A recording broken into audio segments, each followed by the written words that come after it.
Kejadiannya belum lama ya. Kejadiannya belum lama, tanggal 9 Maret bulan kemarin ya. Belum lama ya. Tanggal 9 Maret bulan kemarin. Nih buat suami saya nih ya. Selama ini kalau diajak komunikasi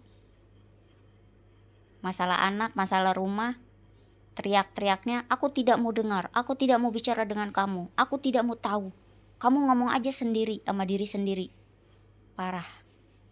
Nggak mau dengar, nggak mau bicara, nggak mau dengar, nggak mau bicara.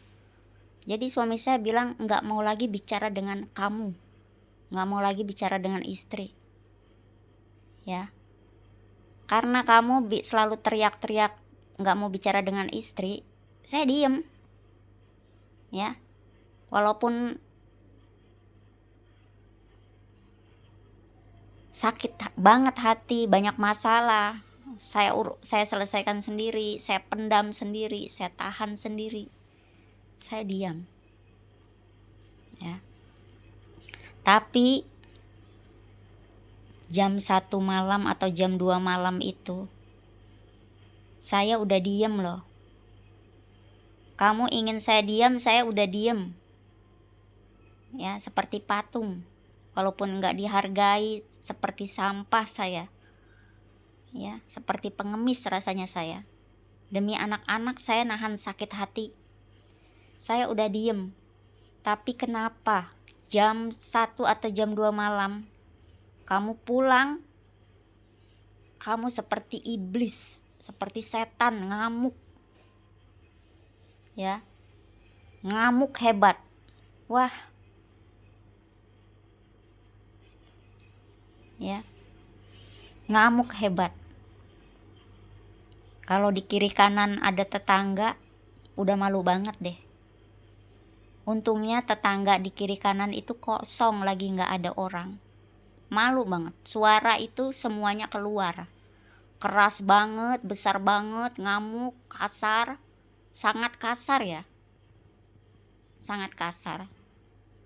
Saya udah pernah bilang kan, waktu pindah ke rumah ini, saya bilang apa? Kamu pindah ke sini jangan ngamuk lagi, jangan hancurin barang lagi, jangan ngerusak rumah lagi.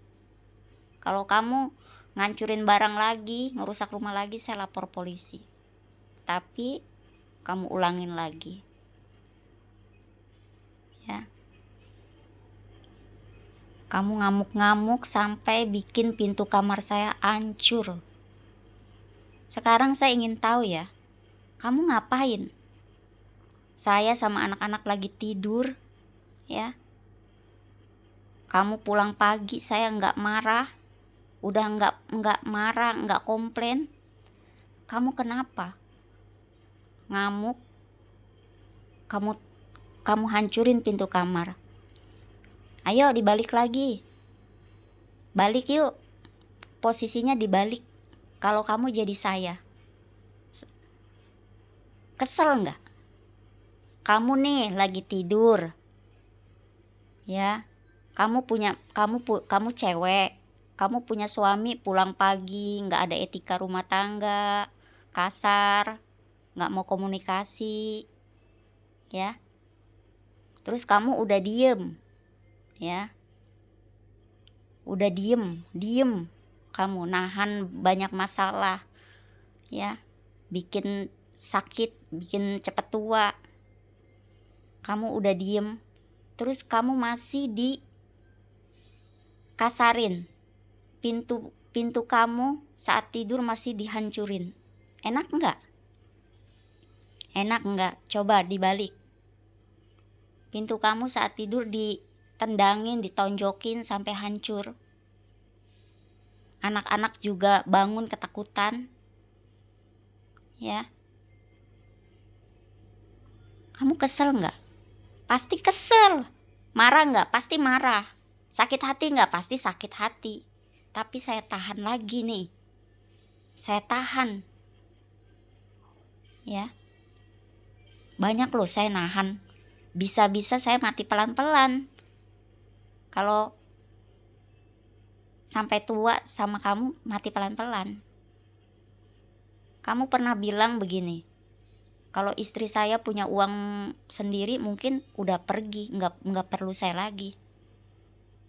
Kamu pernah bilang, kalau saya punya uang sendiri, saya udah pergi, ninggalin kamu.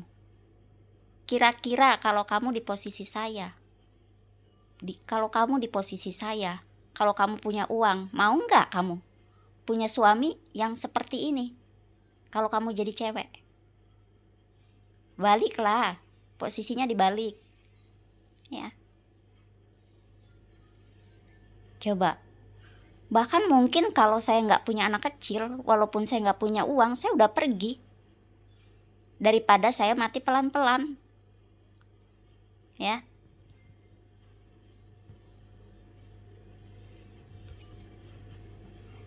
Kalau badan rusak, mati muda, sayang banget. Cuma karena nahan kesel bertahun-tahun. Kamu pernah bilang, kalau istri saya punya uang mungkin nggak butuh saya lagi. Tuh. Kalau istri saya punya uang mungkin nggak butuh suami lagi. Ya kamu dibalik. Kalau kamu jadi istri, kamu punya uang, mau nggak kamu dapat suami yang begini? Pulang pagi, sembunyiin HP buat cewek, udah ketahuan chatting cewek mesra-mesra, ya. Setiap anak sakit nggak ikut berperan, ya.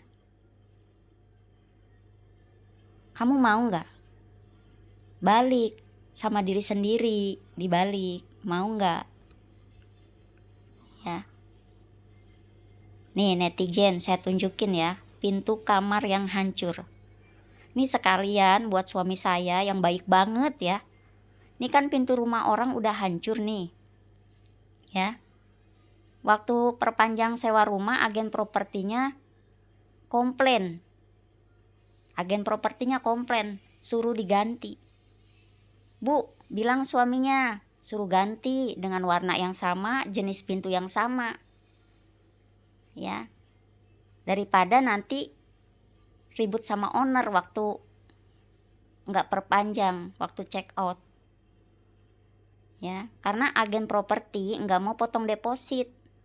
Nah, pesan dari agen properti, apa saya bisa ngomong ke kamu? Nggak bisa, karena kamu nggak mau komunikasi.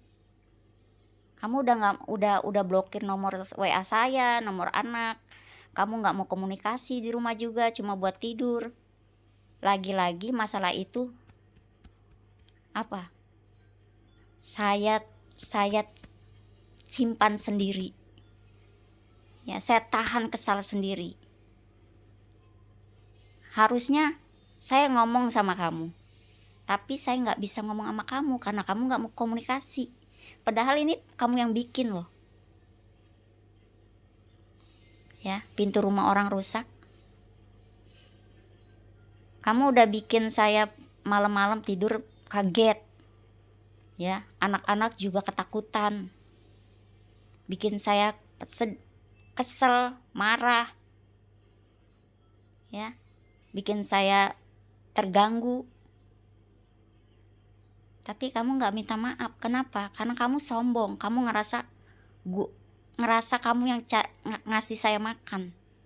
Padahal ngasih makan, semua kewajiban uang itu kewajiban laki-laki. Nggak ada hubungannya dengan perbuatan baik. Jangan karena kamu ngasih makan, kamu enak apa? Terserah kamu gitu, mau bikin apa. Kamu nggak minta maaf karena kamu sombong, ngerasa anak istri aku yang cari uang. Padahal bener nggak kamu nendang pintu, hancurin kasar banget loh, ya. Coba, apa kamu mau ngurus ini? Urusin dong, ya. Coba dong diurus. Pintunya ganti, warnanya harus sama, mereknya harus sama. Ini punya orang loh, bukan punya kita, bukan punya kamu. Ini bagian bawah tuh,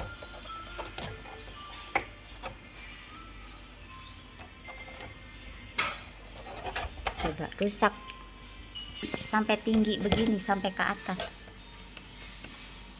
ya. Ini sadis loh, marahnya parah loh ya. Tuh dalamnya juga tuh rusak. Coba